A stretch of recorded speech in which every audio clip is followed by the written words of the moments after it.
जय हिंद दोस्तों। आज हम लोग रेलवे एग्ज़ाम के लिए या साइंस की दूसरी क्लास लेकर के आए हैं।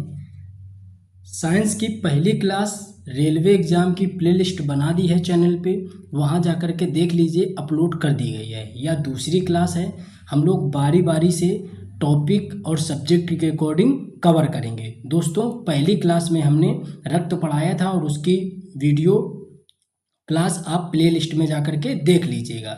दोस्तों, रेलवे का हम लोग संपूर्ण सिलेबस यहाँ पे कवर करने वाले हैं। चैनल पे जो लोग सीरियस हैं वो लोग चैनल पे बने रहें और रेलवे एग्जाम के लिए संपूर्ण जीएस जीके का पोर्शन हम लोग टॉपिक वाइज और सब्जेक्ट वाइज अच्छे से कवर करेंगे। तो चलिए दोस्तों, आज की क्लास हम लोग शुरू करेंगे। एक नया टॉपिक है अक्री गैस। हमने एनसीईआरटी बुक से इन चीज़ों को कवर किया है। साथ में previous year question paper NTPC, group D, RPF, ALP और टेक्नीशियन जैसे एग्जामों के प्रीवियस ईयर क्वेश्चन पेपर का एनालिसिस किया है और उनसे क्वेश्चन निकाल करके टॉपिक वाइज यहाँ पे सबमिट करे हैं। तो दोस्तों, पूरा वीडियो देखिएगा, आपके लिए काफ़ी इम्पोर्टेंट ये वीडियो है। तो चलिए दोस्तों, शुरू करते हैं आज की क्लास। उससे पहले जो लोग चैनल पे नए हैं वो प्लीज़ वो लोग चैनल को सब्सक्राइब कर दें। वीडियो पसंद आए तो वीडियो को लाइक करें और शेयर प्लीज़ एक बार कम से कम शेयर जरूर करें। तो चलिए शुरू करते हैं। देखते हैं सबसे पहले अक्री गैस या नोबल गैस क्या होती हैं। तो परिभाषा देख लेते हैं।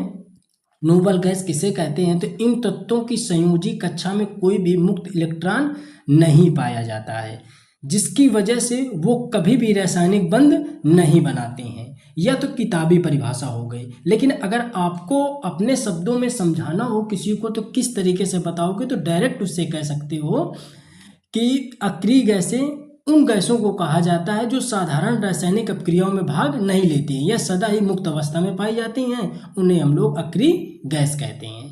तो ये चीज़ आप अच्छे से समझ गए होंगे। अक्रिय गैस की खोज किसने करी? तो रैले और रैमजे जी ने इनकी खोज करी थी। इनकी संख्या की बात करें तो इनकी संख्या कितनी है? तो इनकी संख्या, मानक संख्या अभी कितनी है? 6 है।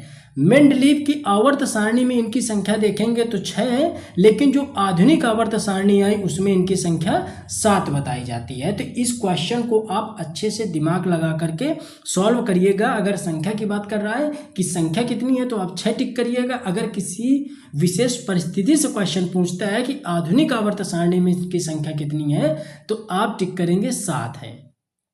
ठीक है, अब आगे हम लोग देख लेते हैं।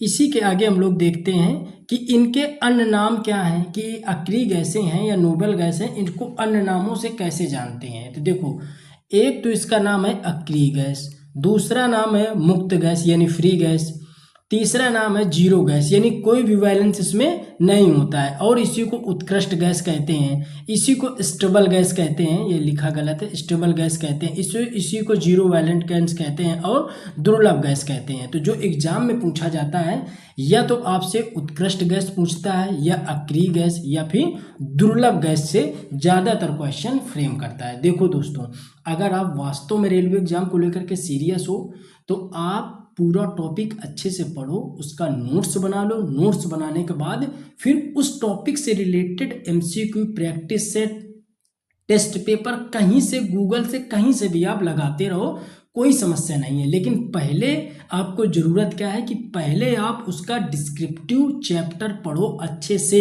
फिर इसके बाद ऑब्जेक्टिव पढ़ो। लेकिन यहाँ पे लोग गलतियाँ कर रहे हैं, पहले ही ऑब्जेक्टिव लगाना चालू कर देते हैं और लास्ट तक, एग्जाम तक वो ऑब्जेक्टिव के ही भरोसे रहते हैं। अगर वो क्वेश्चन आया जो ऑब्जेक्टिव में आपने हल किया है तब तो ठीक है, वरना आप वहीं पे धड़ाम हो जाते हैं। तो इस तरीके की गलती ना करें, अभी समय है आपके पास।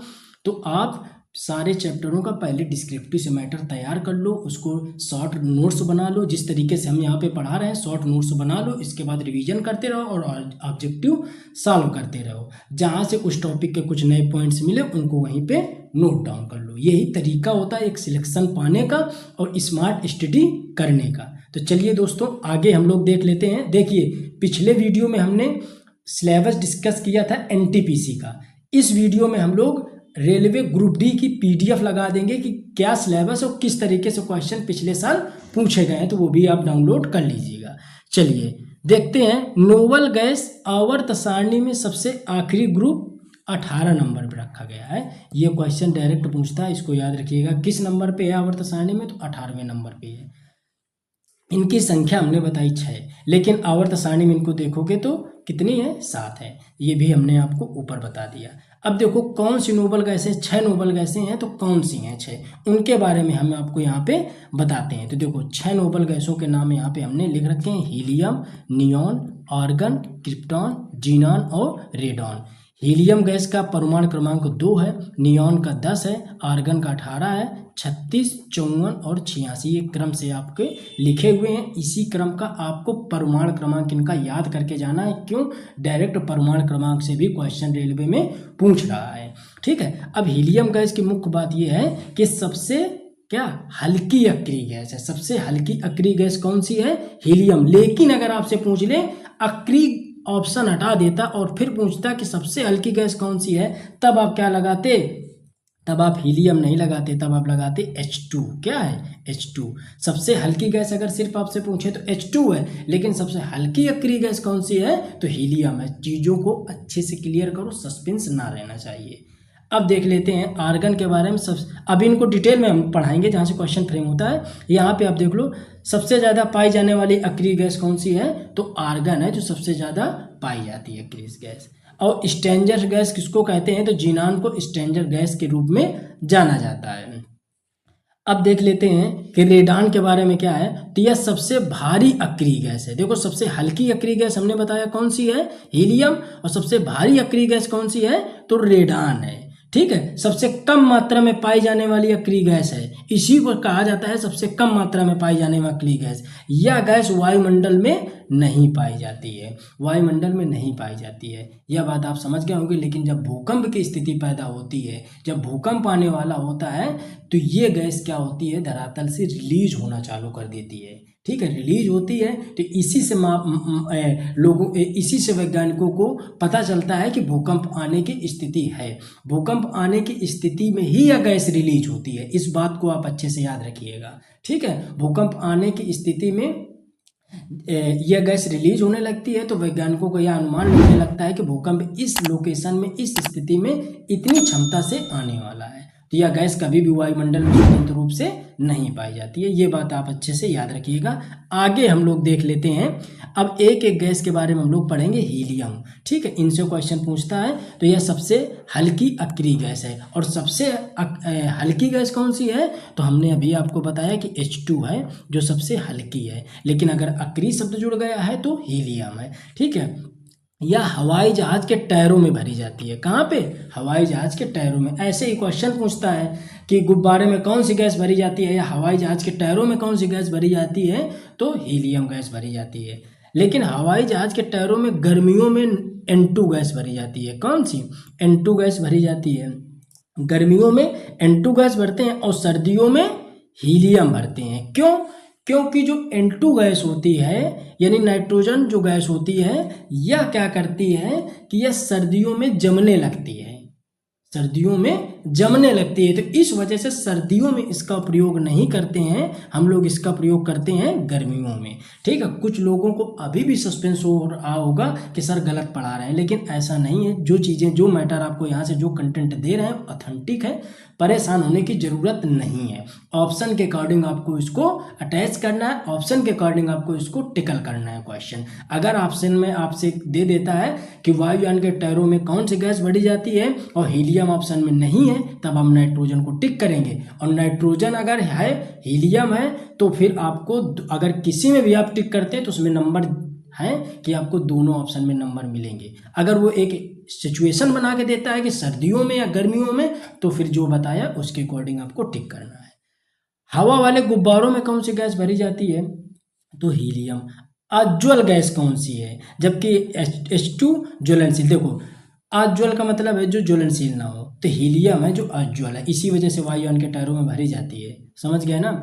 अब देख लेते हैं। यह ऑक्सीजन सिलेंडर में भी भरी जाती है। ऑक्सीजन सिलेंडर में भरी जाती है, लेकिन उसके साथ ऑक्सीजन का भी उपयोग होता है। ऑक्सीजन का भी प्रयोग होता है। ठीक है, ऑक्सीजन उसमें 85% और 15% हीलियम गैस का यूज किया जाता है, किसमें, सिलेंडर में। अब देखो गोताखोर भी इसी का मिश्रण यूज करते हैं, गोताखोर भी इसी गैस का मिश्रण यूज करते हैं जिसमें ऑक्सीजन 85% और हीलियम 15% होती है। समझे क्यों? अब गोताखोर चाहे तो पूरी ऑक्सीजन का सिलेंडर ले जा सकते हैं। नॉर्मली हम लोग क्या बोलते हैं बोलचाल की भाषा में कि गोताखोर ऑक्सीजन का सिलेंडर ले जाते हैं, लेकिन ऐसा नहीं है, उसमें हीलियम का मिश्रण होता है। क्यों? क्योंकि कभी भी हम 100% ऑक्सीजन यूज नहीं कर सकते हैं, नहीं तो क्या होगा कि ग्लूकोज ज़्यादा ब्रेक डाउन होगा, जिससे एक समय ऐसा आएगा कि ऊर्जा किस रूप में बनती है, एटीपी के रूप में। तो ऊर्जा जो बनेगी एटीपी के रूप में वह क्या होगी, कम बनना चालू हो जाएगी। इसीलिए हीलियम को उपयोग किया जाता है कि हमें पर्याप्त ऊर्जा भी मिलती रहे। तो ये बात अच्छे से आप समझ गए होंगे। चलिए आज हम लोग देख लेते हैं। दोस्तों अगर वीडियो पसंद आ रहा है तो प्लीज़ वीडियो को शेयर जरूर करिएगा दोस्तों तक। ठीक है, चलिए अब हम लोग देख लेते हैं नियान गैस के बारे में। ठीक है, नियान भी कैसी है, एक अक्रिय गैस है यानी नोबल गैस है। तो नियान गैस के बारे में हम लोग पढ़ते हैं कि नियान गैस की क्या विशेषताएं हैं। तो सबसे पहले देख लेते हैं हम लोग नियान गैस के बारे में कि ट्यूब लाइट में यह गैस भरी जाती है। किसमें? ट्यूब लाइट में नियान गैस का इस्तेमाल किया जाता है और इसमें से भी मरकरी का भी उपयोग किया जाता है। तो ट्यूब लाइट में दो गैसें आती हैं, एक नियान आती है, पारद वाष्प इसी को कहा जाता है। आप लोग मरकरी के नाम से इसको ज़्यादा जानते होंगे, तो मरकरी कहा जाता है, हिंदी में इसको पारद वाष्प कहा जाता है। ठीक है, सड़क के इंडिकेटर के यानी इंडिकेटर का मतलब सूचक के रूप में, जो सड़क के किनारे आप लोग जब रात में जाते हो देखते होगे, आप लोग अब बाइक या 4 व्हीलर की लाइट जलाते होगे तो सड़क के किनारे कुछ इंडिकेटर लगे होते हैं। ठीक है, तो उन पे जो गैस होती है उनमें कोटिंग किस चीज़ की होती है, तो नियान गैस की कोटिंग की जाती है। ठीक है, ताकि वो हमें महसूस होते हैं कि वो जल रहे हैं, लेकिन वो जल नहीं रहे होते हैं। ठीक है, एयरपोर्ट में इंडिकेटर के रूप में जो एयरपोर्ट में इंडिकेटर बनाए जाते हैं उनमें भी नियान गैस की कोटिंग करी जाती है। खतरनाक सिग्नल बनाने में जो लाल कलर का लिखा होता है डेंजरस या फिर डेंजर या खतरा है, तो उसमें जो सिग्नल बनाए जाते हैं तो उसमें भी किसकी प्रयोग किया जाता है, तो नियान गैस का उसमें भी कोटिंग करी जाती है। ठीक है, अब देखो विज्ञापनों में किया जाता है, जो रात में जो होल्डिंग आपको दिखती हैं चमकीली दिखाई देती हैं तो उसमें भी इसी की कोटिंग। लाल बत्ती जो गाड़ी जो सायरन होता है, जो गाड़ी जो पुलिस वगैरह या ऑफिसर वगैरह इस्तेमाल करते हैं उसमें जो सायरन बजता है तो उसमें जो कोटिंग होती है किस चीज़ की होती है, तो नियान गैस की होती है। पुलिस के सायरन में, एम्बुलेंस, इन सभी में किसकी कोटिंग होती है, तो नियान गैस की कोटिंग होती है। खूब क्वेश्चन आते हैं, बिल्कुल सीरियल से इसी क्रम में आप इसको नोट करिएगा, बहुत इंपॉर्टेंट है। शॉर्ट नोट्स के तरीके से हमने आपको ये चीज़ें कवर करने की कोशिश करी है। चलिए आगे हम लोग देखते हैं आर्गन गैस के बारे में। ठीक है, तो आर्गन गैस के बारे में हम लोग यहाँ पे देखते हैं कि आर्गन गैस की क्या विशेषता है और इसका उपयोग हम लोग कहाँ कहाँ पे करते हैं। तो चलिए, सबसे ज़्यादा पाई जाने वाली अक्रिय गैस कौन सी है, आर्गन है। कौन सी है, आर्गन है। लेकिन अगर रात में पूछ लें कि सबसे ज़्यादा पाई जाने वाली गैस कौन सी है, तो नाइट्रोजन है। कौन सी है, नाइट्रोजन, इसको याद रखिएगा। विद्युत बल्ब में किस गैस का प्रयोग करते हैं, तो नाइट्रोजन और आर्गन दोनों को मिलाया जाता है, किसमें, विद्युत बल्ब में। अभी हमने ऊपर आपको समझाया किसके बारे में, ट्यूबलाइट में। फर्क दोनों में देखिए, ट्यूबलाइट में होती है नियान गैस का इस्तेमाल, जबकि आर्गन का इस्तेमाल होता है विद्युत बल्ब में। तो इसको याद रखिएगा। बिल्डिंग जो किया जाता है, ठीक है, जो बिल्डिंग होती है, इलेक्ट्रॉनिक बिल्डिंग होती है, तो उसमें किस गैस का प्रयोग किया जाता है, तो देखो पहले इसमें जो बिल्डिंग में प्रयोग किया जाता था ऑक्सीजन और एसिटिलीन का उपयोग किया जाता था, लेकिन अब इसका फार्मूला बदल चुका है। अब क्या करते हैं, आर्गन और ऑक्सीजन का उपयोग किया जाता है, इसी को बोलते हैं ऑक्सी आर्गन का उपयोग किया जाता है। और पहले किया जाता था ऑक्सी एसिटिलीन का उपयोग किया जाता है, यानी ऑक्सीजन और एसिटिलीन मिलाई जाती थी। इस बात को भी आप अच्छे से समझ गए होंगे। चलिए अब देख लेते हैं हम लोग क्रिप्टान के बारे में। ठीक है, क्रिप्टान के बारे में देखते हैं। तो क्रिप्टान, इसमें मोबाइल फोटोग्राफी, कैमरे की फ्लैश लाइट में इसका उपयोग किया जाता है। किसका, क्रिप्टान। जैसे हम लोग मोबाइल से फ़ोटो खींचते हैं, फोटोग्राफी में करते हैं, जो कैमरे में फ्लैश लाइट जलती है उसमें किस गैस की कोटिंग होती है, तो क्रिप्टान गैस की होती है। इसको भी आप अच्छे से याद रखिएगा। अब देख लेते हैं जीनॉन, इसको XE से डिनोट करा जाता है।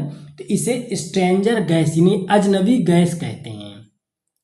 क्यों कहते हैं, तो देखो इसको अजनबी गैस इसलिए कहते हैं क्योंकि यह कुछ कंट्री में है और कुछ कंट्री में नहीं है। जैसे यह अमेरिका में गैस उपलब्ध नहीं है, लेकिन इंडिया में यह गैस है। इंडिया में यह गैस है, इसलिए से इसे अजनबी गैस के नाम से भी जानते हैं। गाड़ियों में इंडिकेटर के रूप में भी इसका इस्तेमाल किया जाता है। ठीक है, गाड़ियों में जब ब्रेक लगाते हैं तो ब्रेक लगाने में जो लाइट जलती है तो वो कौन सी होती है, जीनॉन गैस होती है। ठीक है, उसकी कोडिंग इसमें की जाती है। तो दोस्तों आई होप ये चीज़ें आप बहुत अच्छे से समझ पाए होंगे। जिस तरीके से हमने शॉर्ट नोट्स बनाया है बिल्कुल आप इसी तरीके से कॉपी करिएगा। वीडियो को रोक करके आप स्क्रीनशॉट ले लीजिए या फिर आप वीडियो रोक करके आप नोट्स तैयार कर लीजिए। आप किसी भी हालत में शॉर्ट नोट्स बनाते जाइए। पूरा रेलवे का जो बैच है एनटीपीसी, एएलपी, ग्रुप डी, इन सब के लिए और आरपीएफ, इन सब के लिए आपको संपूर्ण जीएसजी के हम यहाँ पे डिस्कस करेंगे। ठीक है, तो दोस्तों परेशान होने की ज़रूरत नहीं है। हम पेपरों का एनालिसिस करते हैं, उसी के बाद उस जिस टॉपिक से ज़्यादा क्वेश्चन आ रहे हैं उस टॉपिक को हम पहले लेकर के यहाँ पे आपके सामने आ रहे हैं ताकि आप अच्छे से चीज़ों को कवर कर सकें। देखो आप मेरे ऊपर ट्रस्ट मत करो, आप मॉडल पेपर सॉल्व करो, वहाँ से देखो कि वास्तविकता में जो चीज़ें पढ़ाई जा रही हैं उनसे हमारा काम हो पा रहा है कि नहीं हो रहा है। ठीक है, उस तरीके से आप तैयारी करो, आप अंधभक्त की तरीके से तैयारी मत करो। तो दोस्तों ये चीज़ें आपको शायद समझ में आई होंगी। अगर वीडियो अच्छा लगा है तो वीडियो को ज़्यादा से ज़्यादा शेयर करिए। जो लोग चैनल पे नए हैं वो लोग चैनल को सब्सक्राइब करें। अपने अगले वीडियो में मिलते हैं, तब तक जय हिंद, जय भारत।